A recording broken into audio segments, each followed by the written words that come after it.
You guys want to know what my favorite Jim Carrey movie is? The Mask. It's not. It's actually Dumb and Dumber, but The Mask was a way better reference because we're talking about the Quick Mask tool in Photoshop. Workflow Wednesday.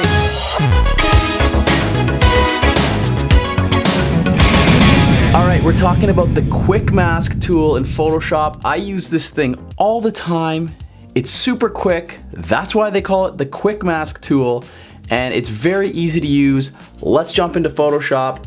I'll show you guys exactly what I'm talking about. So, I don't know if you guys remember the Workflow Wednesday video about the 3 shortcuts in Adobe Premiere to help you edit faster. If you haven't watched that, the reason I mention it is because the Quick Mask tool also uses the same shortcut, the letter Q. I feel like the letter Q is like the most important button on the keyboard. Name a more important button. To activate, I don't know where I'm going with that.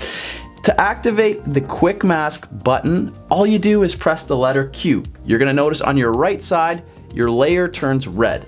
Now, before you start using it, you'll see the Quick Mask. If you double click it, you'll get this pop-up that says color indicates masked areas or selected areas, and then it has the color and opacity. Leave the opacity around 50% so you can see what you're selecting, but you can still see that you have it selected. And change the color to whatever you prefer. I like red, maybe bright green, just something that like pops up so you can see very clearly what you have selected. Now, the color indicates section will by default be selected to masked areas. You're gonna wanna switch that to selected areas. So whatever you're painting over is being selected and not vice versa. So we've got our Quick Mask selected, and essentially all you have to do is use the brush tool to select and or paint in whatever you wanna select. In this case, let's say, I don't like the way the axe looks and I have to change it for some strange reason. Why would you change? Who cares? I would just go by painting it in. We're just gonna paint that in real loosely. Whoop. Okay, now let's just make our brush bigger, fill this in.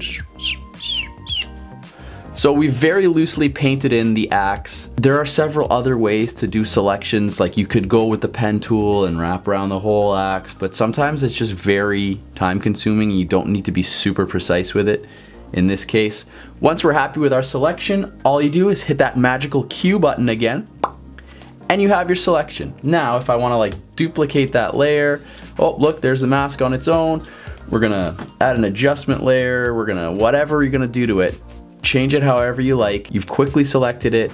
It's that simple. And I'm telling you, that thing is gonna save you a ton of time when it comes to editing certain parts of a landscape. If you do portraits, you can, mask off and select areas of skin to change the tones or smooth them out. All those kind of things. It's a quick way to select it. Just hitting that Q button, brushing it in, hitting that again, you have your selection. It's as simple as that. Now, if you found this useful, make sure you hit that subscribe button. Drop a comment down below. Dan, I'm quickly selecting things. Thanks a lot. Hey, no problem, man. Do those things, and I'll catch you in the next video. Love ya. I think I'm gonna go watch Dumb and Dumber now.